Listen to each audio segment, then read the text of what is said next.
Hey, what's going on, guys? My name is Dr. Boyce Watkins. Welcome to drboycetv.com, the home for intelligent Black people. I was sitting here today thinking about America and where America is right now.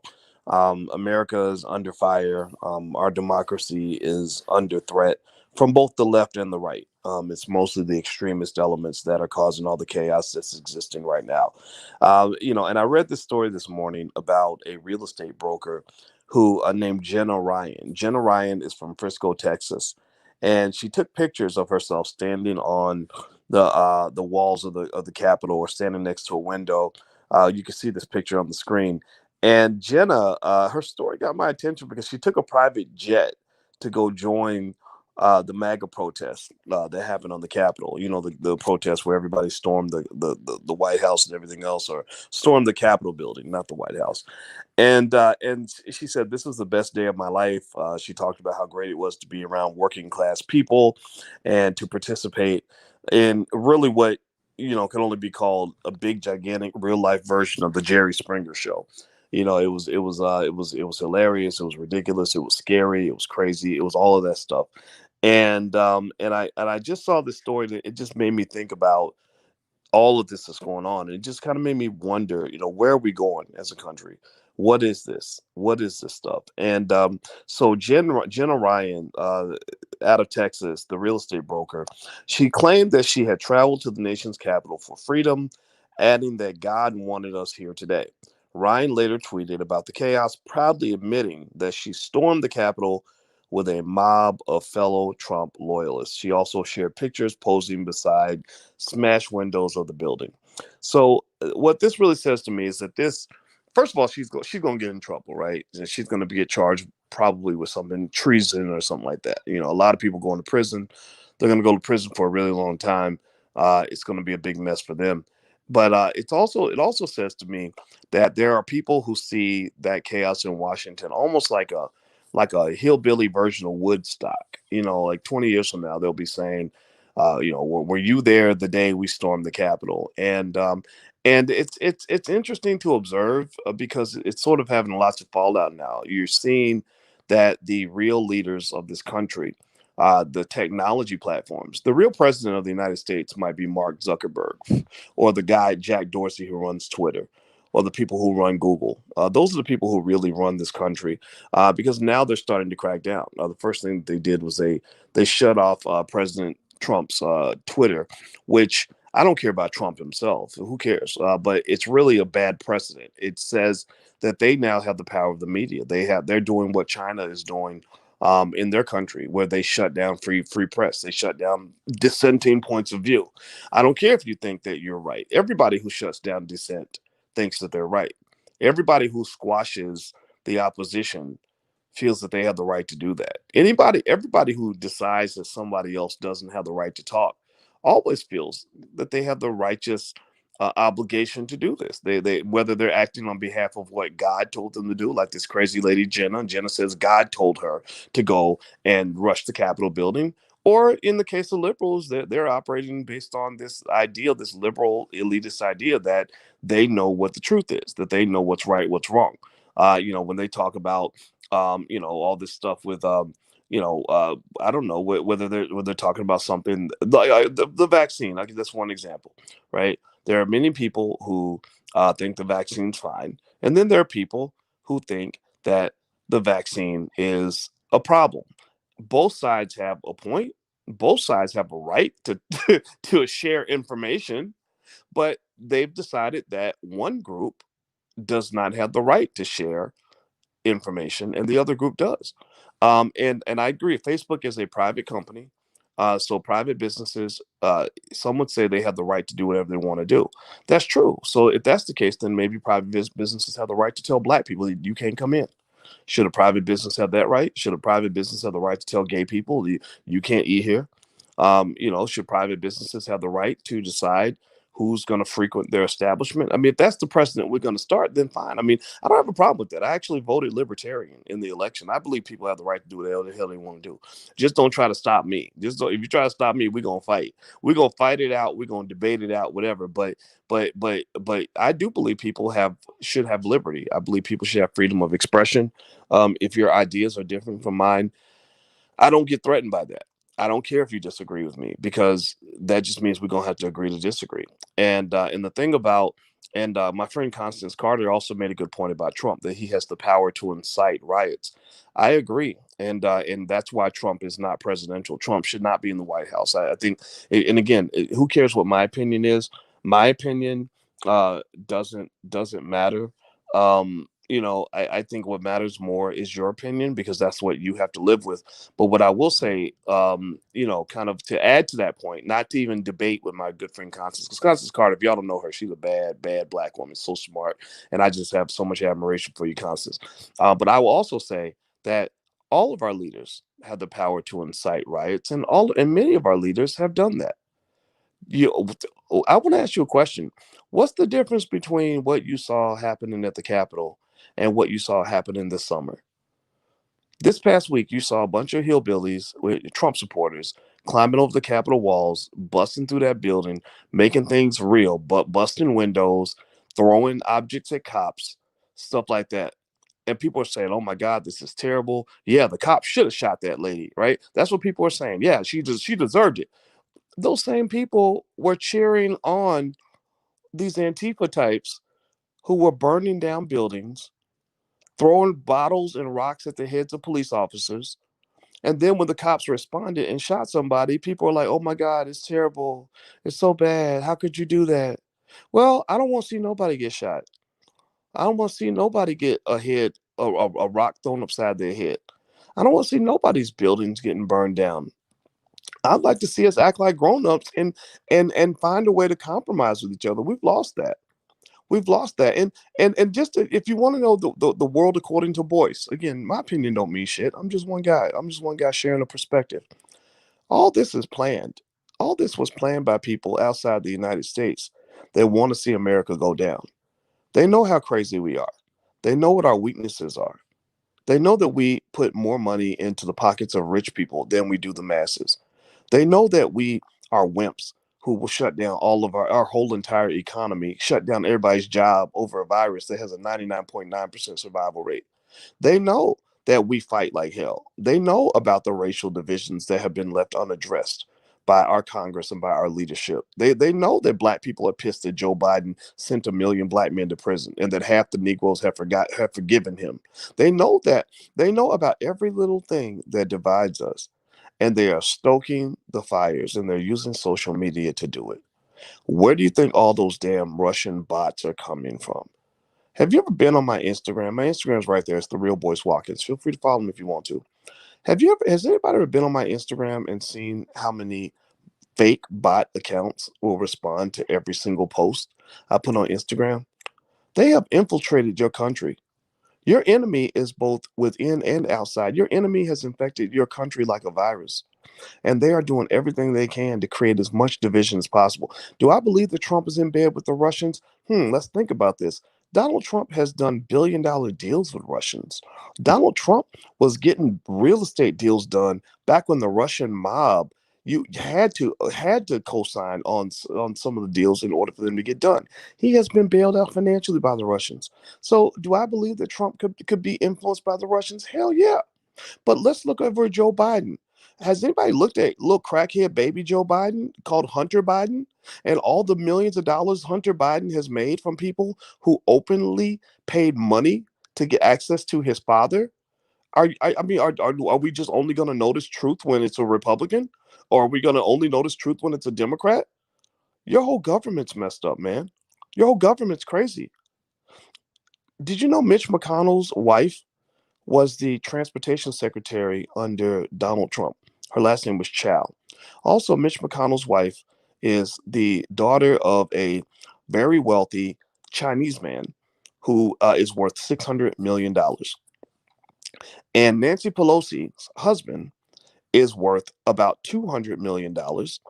And part of the reason he's worth $200 million is because she's Speaker of the House, they have billionaires coming to their house for dinner and walking through the rose garden and the wine cellar, and they're making business deals that are worth all kinds of insane amounts of money. So Nancy Pelosi and Mitch McConnell, two people who have enough money to last them for 50 lifetimes, are sitting up in Capitol Hill, nice and warm and cozy, deciding if we're going to give the peasants a $600 check or a $2,000 check. They are deciding if that single mother whose kids are hungry, who's about to get evicted, who lost her job as a waitress, should get $600 this month or $2,000 this month.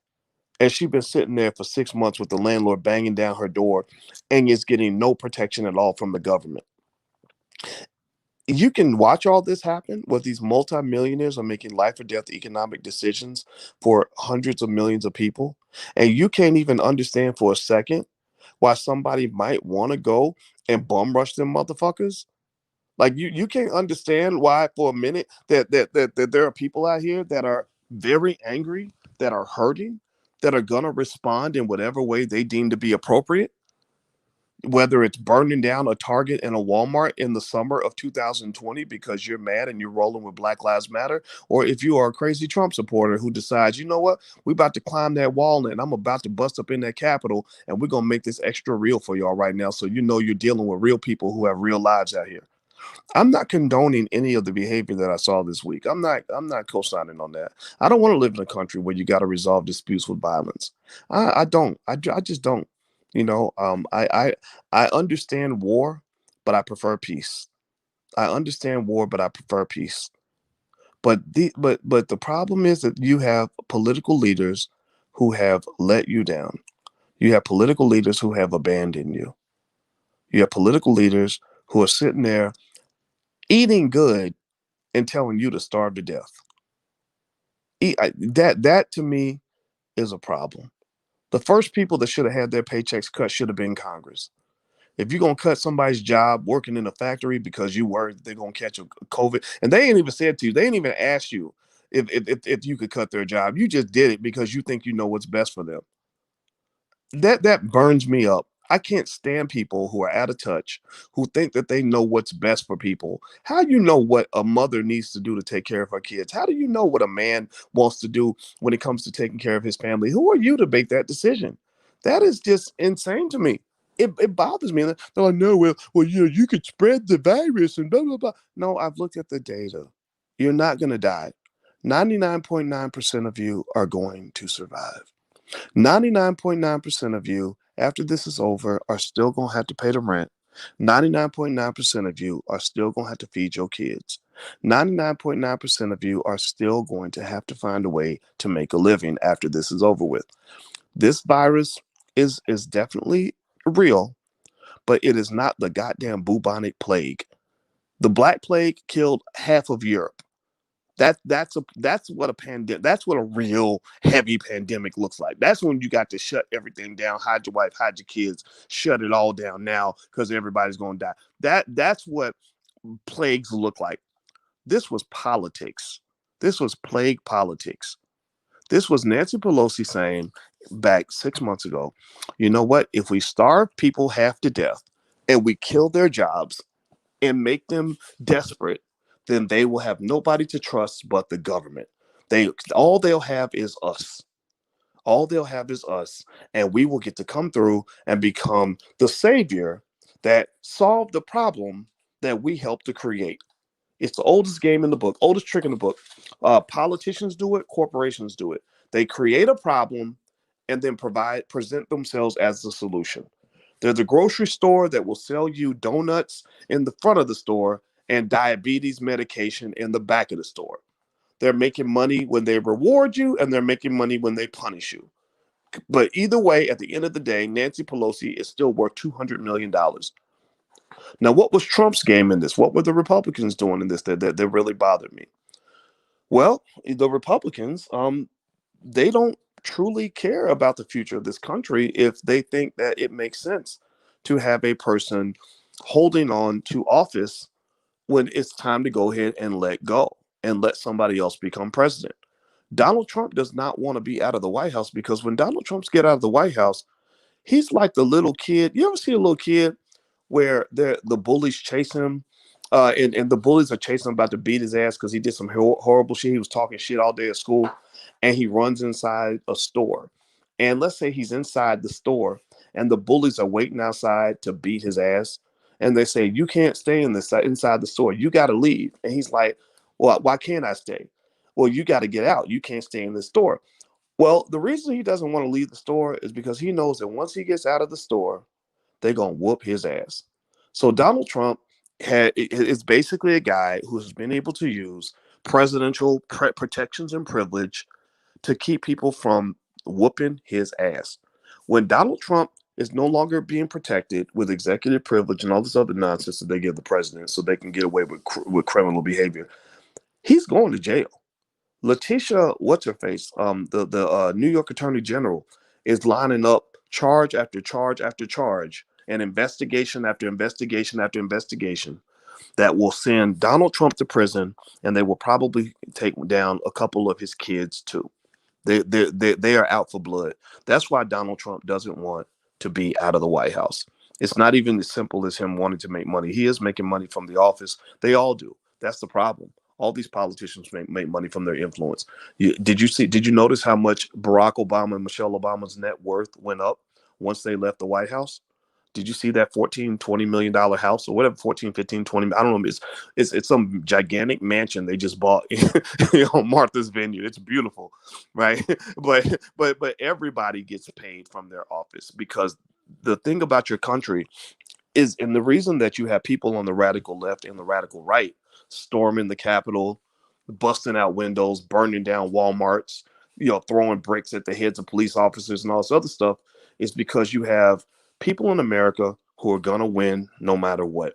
All these Republican Democrat types at the top of the pile. They all went to the same universities. They all belong to the same organizations. They all played the same game together. They just have differences in ideology that lead them to pick different political parties. They're all doing very well. They are the 1%. And then you have the 99%. And really, I'm not so concerned about even the top 30%. Would you talk about that bottom 70%, or God forbid, the bottom 20 or 30%, which is growing every single year? Those are the people who are pissed off. And so if you want to convince me that Trump supporters are being misled because they have a billionaire telling them to go up and storm the Capitol, which is going to get them shot and sent to prison for 50 years, you'll get no arguments from me. I don't support that. I think that Donald Trump does not love them as much as they love him. But if you think I'm gonna sit and turn around and support the nonsense I saw this summer with Black Lives Matter, which isn't even a black organization, using black people and running around burning down buildings and beating up police officers, and all in the name of black folks, I don't like that either. I saw straight through that fraud from the very beginning. It was all a bunch of nonsense. And when I saw the thing happening in the Capitol, I saw exactly what I saw this summer. And in both cases, I said, I'll be damned. Now we really gonna mess up the country. And the ramifications will eventually come to you. Just yesterday, Vicky Dillard got banned, or not banned completely, but suspended on YouTube for allegedly inciting a riot because she was doing a video about the lady who got shot at the Capitol and telling her truth. I know Vicky Dillard very well. Vicky Dillard is not a violent person. She has never condoned violence. Now, I've seen people on YouTube talking about, I'll kick somebody's ass, or I'll go and I'll go and I'll go and kill you, or whatever. I've seen that. I've seen people do that, and these people are dangerous. They should be removed. But Vicky is not in that category. Vicky's not one of those people. But Vicky, by simply talking about, in an honest way, talking honestly about what's been going on, YouTube came through and the bot kicked her out. you know and so this censorship that they're doing right now, because they feel that they have been ordained by some higher power to have the right to decide whose truth is relevant and whose truth should be ignored, that's going to come down on you. It's going to hit you as black folks. They've already they've already kicked people like Farrakhan off, and then eventually it's going to be like Tariq Nasheed, it's going to be Boyce Watkins, it's going to be a lot of the people in this chat, because at the end of the day, it's all about power. One thing I understand very well, because I read books like Powernomics and things like that, is I understand power. And I'm gonna make this point, and then I'm gonna bounce on out of here. The thing about power is that power isn't really good or evil, because good and evil most of the time is very subjective. Republicans think Democrats are evil. Democrats think Republicans are evil, right? Everybody has their own definition of good and evil for the most part. For the most part, some things are universally true. Like we all agree, for example, that child molesters are evil, right? Like, I don't think any of you. I hope none of you think that's okay. But for the most part, a lot of good and evil is very subjective. So the thing about power isn't really about standing on the side of good in an unconditional framework, because it's almost impossible to be unconditionally good or unconditionally evil. Everything's relative. Power is about sort of taking your view of the world and imposing that on other people. It's me coming to you and saying, yeah, I know you and I have different perceptions of what is good and what is not, but my definition is going to overwhelm your definition. And because I believe so deeply in my definition of good and evil, I'm going to oppress the shit out of you, and I'm going to beat you into submission so badly and silence you so effectively that at the end of the day, there will be no doubt who is good and who is evil, what is good and what is evil, what is allowed and what is not, what is acceptable, what isn't. So the liberals, um, some of the extreme liberals, are some of the most self-righteous, latte sipping, out of touch, like just very snooty ass people I've ever met. Like just the fact that they run around telling people how they should live their lives, it drives me insane. I've never seen people that are so intolerant as some of my most liberal friends. It's insane to me. How are you feeling that you somehow have the right to be offended because I don't agree with you? Fuck you. Step away, please. Because you sound stupid right now. My most extreme conservative friends, unfortunately, many of them are quite delusional. What happens on the right is really fascinating. The, the Republicans' number one job is to protect wealthy people and wealthy corporations, but they use social issues like church and abortion as dog whistle points of view to get toothless rednecks from the hills of Kentucky to back up Donald Trump like he's their buddy, when Donald Trump cares nothing about a toothless redneck in the hills of Kentucky. That toothless redneck should probably be supporting Obamacare because he needs it, right? But because they pull these dog whistle issues out, the toothless redneck in Kentucky says, I'm going to go storm the Capitol on behalf of this billionaire who cares nothing about me. Donald Trump is a billionaire from New York City. What does he have in common with a toothless redneck from Kentucky? Nothing. Nothing. But that's how the game is played. And same thing is true for you liberals who will go to bat for Nancy Pelosi and your top Democrats. What does Nancy Pelosi's $200 million ass have in common with you? These people won't even say the word reparations. Joe Biden's built his whole career sending black men to prison, and you expect me to line up like a good little soldier and support Joe Biden? I'm not going to support a son of a bitch who wanted to see me dead, an asshole who spent his whole life trying to send people like me to prison to be raped and beaten and tortured until we are dead. I'm not that dumb. I'm not that dumb. And also, as a person who understands economics on a very deep level, I can tell you this is all about the money. These people work for the money. They do not work for the people. They work for the money. So I just need y'all to at least, if I'm gonna leave you with something constructive, because I know I'm a little pissed off this morning. I don't mean to present so much negative energy. I'm gonna change my tune later on today. Sean King is actually coming on drboystv.com later on today about I think three o'clock Eastern. So if you want to join us, feel free. I'd love to ask Sean some questions and get his point of view. I don't agree with Sean on a lot of things, but I like him. I respect anybody that's serious about what they do. I just want you to at least get on board and do what they're doing. Take care of your money because they're taking care of their money. They're taking care of their family. You take care of your money. You take care of your family. While all this is going down, I bet you to you guys, by the way, Bitcoin is now $41,000. You could have bought it for six. Invest for your family. Do things that are going to take care of you. Come up with your own truth and defend that truth. Don't just buy into somebody else's truth just because you are in the same political party. Because what I'm seeing is a country that is on its way down. I see a country that is going to tear itself apart.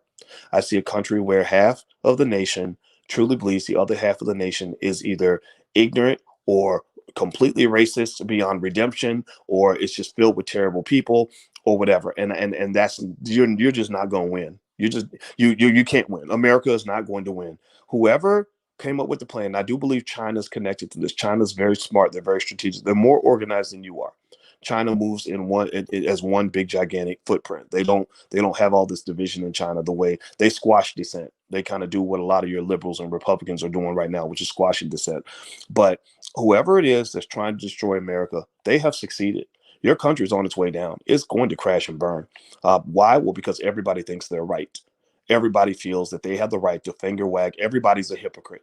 All the people that are condemning the protests in DC were the same people cheering on the nonsense this summer. I didn't cheer, and I'm just telling you that that's why you're going to lose, because everybody's a hypocrite and everybody thinks they're right. So that's my 2 cents. I'm done. I'm not going to talk about this anymore because I'd rather talk about things that matter. So talk to you guys later. Have a good day. Thanks for listening. Peace.